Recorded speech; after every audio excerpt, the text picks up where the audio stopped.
Shernan, sinabihan ng mga tao sa comment section na puro sip-sip kay Enigma at sa Flip Top. Akata gustong malabanan si Shernan sa liga nilang Accent Battle League.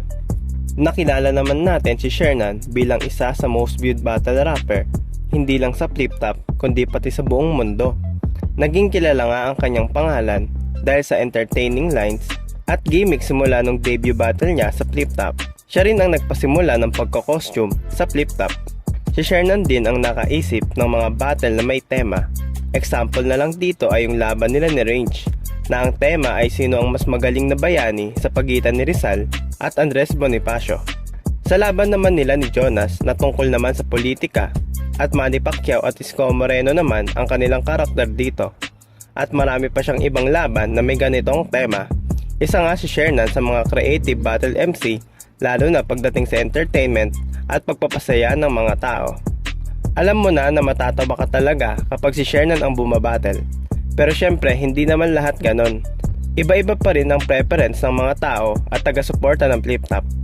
Kung ang iba ay natatawa kay Shernan, ang iba naman ay sinasabing sumisira ito ng kultura ng battle rap at corny rin yung mga ginagawa niyang patawa sa laban. Mo ang Pilipinas pero malaki ang ating pagkakaiba. Sandata mo'y tinta at papel, sandata ko'y itak at damdaming hindi magigiba. Ikaw ang sumulat at may akda ng dala mong no limit ang hire. Nung nadakip at nakulong, ang sabi niya, nahulimit ang ine.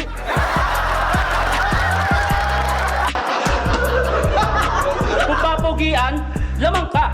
At yung usapang itsura, ulul. Mas masarap pag-usapan ng suntukan. Bakit ba ang hirap para sa'yo?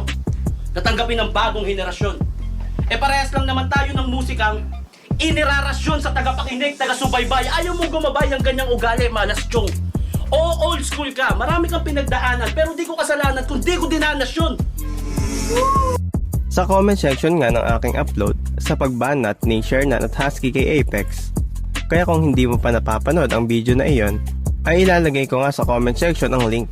Dito ay napuno ng mga taong nagsasabing sip-sip daw si Shernan kay Enigma sa Flip Top. Wala raw tong magandang nagagawa o naiaambag man lang sa liga. Sinabi nga sa isang comment, sa video reaction ni Shernan may paiyak-iyak pa siya. Titirahin niya din pala si Apex. Sip-sip kay Enigma. Ang mga sip-sip talaga nakikita sa mga ginagawa para maging close sa may-ari ng liga.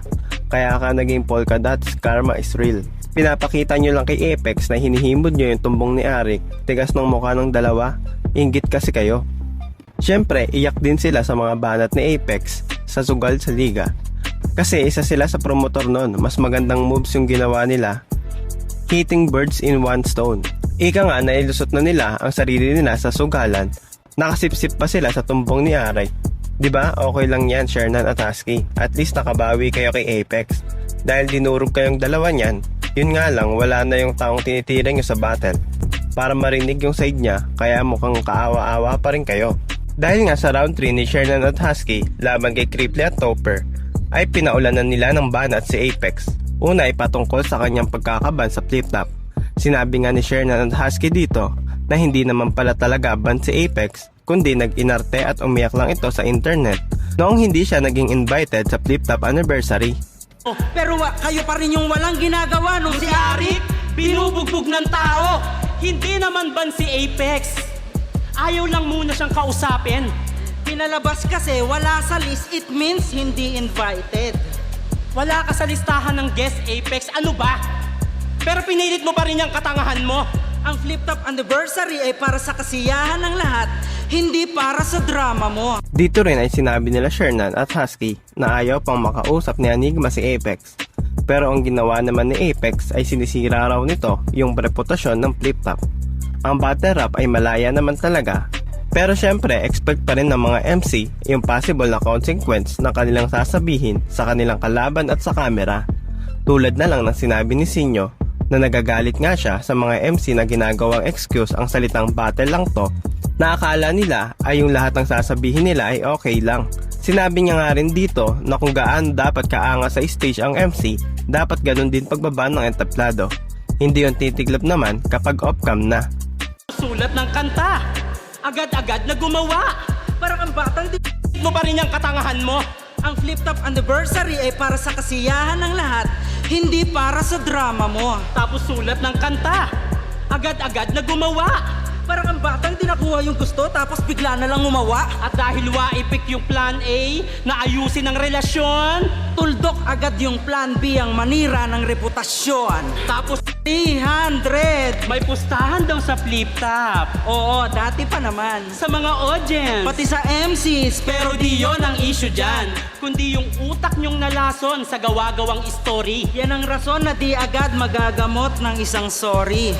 Mga ban sa ligang to ang gumawa ng issue. Naniwala agad kayo sa bibig nila? At kung sinong unang umiyak sa internet, yun na ba agad ang biktima?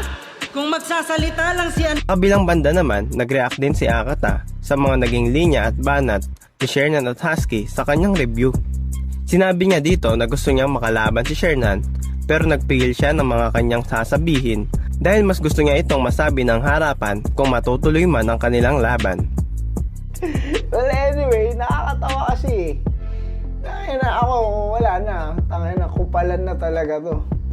Kung gusto nyo ng kupalan, mali kayo ng hinamon ng kupalan. Kupal pala. Kupalan. Ngayon, medyo cringy yung third round para sa akin. Kasi, tangina yan. Nagdamit kayo ng bading-bading. Para magbading-bading talaga.